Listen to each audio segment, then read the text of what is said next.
Este periodo tiene una importancia, dado que es considerado un recorte de la historia, de nuestra historia, una construcción de un momento fundacional, el 25 de mayo. Pero no nos debemos quedar dentro de este momento de creación de una nación, sino analizar aún más, analizarlo como un periodo en el cual engloba diferentes fechas en las que sí se podrían considerar también fundacionales de nuestra historia, sin dejar de lado diferentes momentos históricos que nos sirvieron como antecedentes de este periodo importante. Para analizar este periodo histórico hay que llevar a cabo un pequeño recorrido a lo largo de años anteriores, los cuales desembocaron a este proceso de revolución. A lo largo del siglo XVIII, las reformas en el Imperio Español llevadas adelante por la Casa de Borbón transformaron la Hispanoamérica de aquel entonces de reinos relativamente autónomos en colonias enteramente dependientes de España.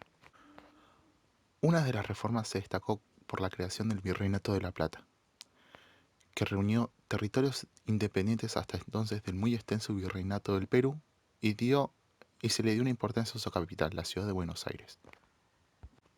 En el Virreinato del Río de la Plata, el comercio exterior era un monopolio de España y legalmente no se podía comerciar con otras potencias. Dentro del virreinato hubo un gran desarrollo del contrabando, que era tolerado por la mayoría de los gobernantes locales, dado a que los productos que llegaban de la metrópolis eran escasos, caros e insuficientes para mantener a la población. El comercio ilícito alcanzaba montos similares al autorizado con España. Ya llegando un poco más al tiempo en cual nos toca analizar, eh, existe un contexto internacional muy delicado, una guerra entre lo que sería Francia e Inglaterra. Posteriormente,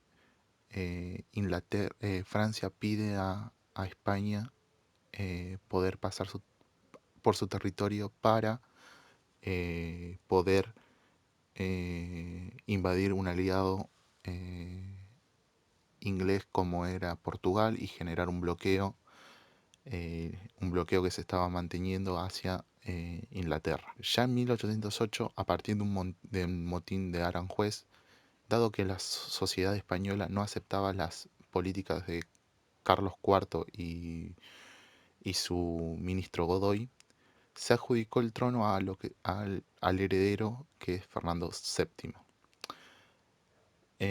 Napoleón, al enterarse de esto, a partir de aprietes, hizo que Fernando VII le devuelva el trono a su padre Carlos IV y que Carlos IV le entregue el trono a Napoleón para posteriormente coronar a su hermano.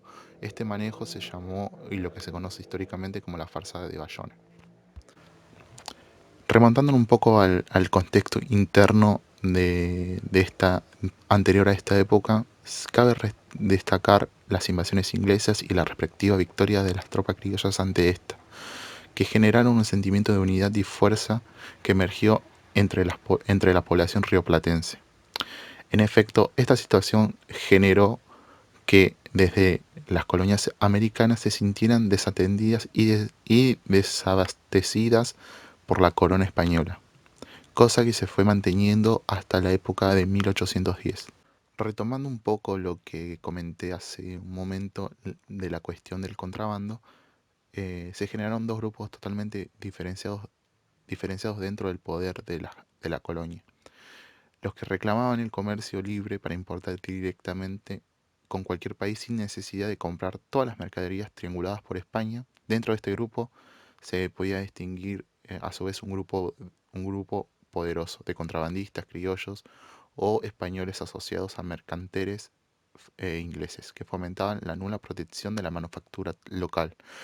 Y por el otro lado, un grupo que si bien quería romper el monopolio español, no desea una desprotección de la manufactura y producción locales. En cuanto a la cuestión política, desde la fundación del Río de la Plata el ejercicio de las instituciones caía en funcionarios designados por la corona, casi exclusivamente españoles, provenientes de la metrópolis, sin vinculación con el problema o los intereses americanos. La burguesía criolla, fortalecida por por la revitalización del comercio y influencia de las nuevas ideas, esperaba una oportunidad para poder acceder a esta conducción política. La rivalidad entre los habitantes nacidos en la colonia y los de la España europea se dio lugar a una puja entre partidarios de una autonomía y quienes deseaban conservar la situación establecida.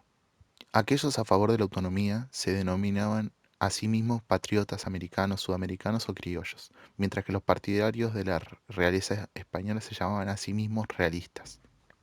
Los patriotas eran señalados despectivamente por los realistas como insurgentes, faciosos, rebeldes, sediciosos, revolucionarios, descreídos, herejes, libertinos o caudillos, mientras que los realistas a su vez eran tratados de forma despectiva como sarracenos, coduros, gallegos, chapetones, matuchos o maturragos. Ya con la revolución, los cambios políticos que fueron, ante todo, en primer lugar, la transferencia de la capacidad de tomar decisiones y el acortamiento de los plazos para tomarlas, que llevó a introducir modificaciones impositivas en días posteriores a la revolución. En segundo lugar, la posibilidad de conocer y debatir abiertamente dentro de lo que ahora es una nueva nación. Y en tercer lugar, casi la inmediata liberación del comercio, entre otras medidas. En lo económico, Buenos Aires a partir de 1810 se unió a un imperfecto mercado mundial, que fue la causa de la expansión territorial y de la producción en las décadas siguientes. Los cambios de consumo de Buenos Aires fueron muy notables a raíz de esa libertad comercial con las demás potencias del mundo.